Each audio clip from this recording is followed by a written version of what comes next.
Good morning. My name is Linda Lacco and I'm Professor of Stem Cell Sciences at Newcastle University. Together with my colleague, Dr. Carla Mello, we've done some interesting work in generation of retinal progenitor cells from human embryonic stem cells. This work is going to be described in the recent stem cell paper published earlier this year, but we'd like to tell you a little bit more in this short video clip what we've tried to achieve. So diseases resulting in impairment of loss of vision can be a great burden for the individual and the society. The leading causes of visual loss are glaucoma, cataracts, corneal opacity, and retinal degeneration. In the last 20 years, great advances have been made in treating corneal opacity with adult stem cells, normally taken from the individual and the healthy eye. Yet such progress has been lagging behind in the retinal regeneration field. Partially, this is due to lack of an accessible and easy identifiable source of retinal progenitor cells that can be used for transplantation purposes. However, progress has been made in the mouse model, and from our current understanding of retinal development, we know that retinal progenitor cells are set very early during development. When transplanted into an animal model, these retinal progenitor cells are able to resume morphology and electrophysiological function typical of naive photoreceptors. Since human fetal development is ethically inaccessible, we've been focusing our attention on two sources of human stem cells, namely human embryonic and human-induced pluripotent stem cells. Both the cell types have the ability to proliferate indefinitely in culture and have the potential to give rise to many of the cell types in the adult organism and mimic this very early embryonic and fetal development. These two cell types have been largely the focus of my research group since 2003.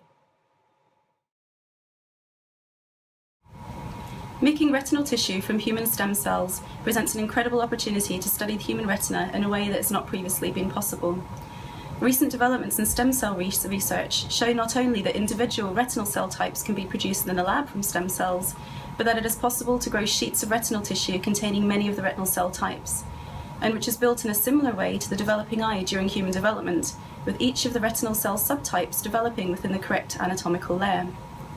This lab-generated retina is an incredibly powerful tool that can be used to study human retinal development and disease, as well as test new treatments. One major caveat to this approach, however, is that the retinal tissue we're currently able to produce from stem cells is developmentally relatively immature, and only very rarely are we able to obtain, for example, the formation of photoreceptor outer segments capable of the light response necessary for vision.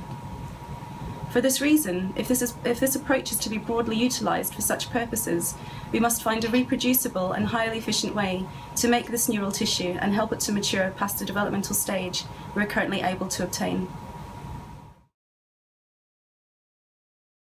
In the work we've been doing in the lab, we found that retinal tissue made from stem cells much prefers to grow in 3D culture, where the developing areas of retinal tissue are not bound to the tissue culture surface, but are free to float around in the culture medium.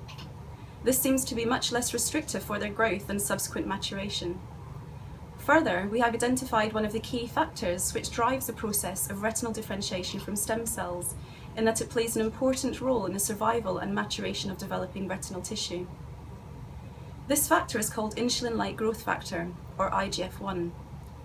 We find that adding this growth factor to our cultures enhanced the formation of laminated retinal tissue, and also encouraged the maturation of the retinal cell types.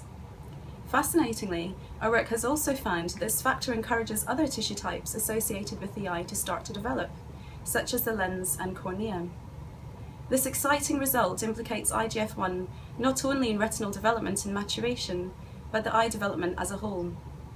Another really exciting aspect to this work is that our protocol is very simple in comparison to other protocols and allows us to generate laminated retina in a shorter time frame, and so bringing us closer to routinely producing useful retinal tissue which can be used to study development, disease, and new treatments for blindness with greater ease.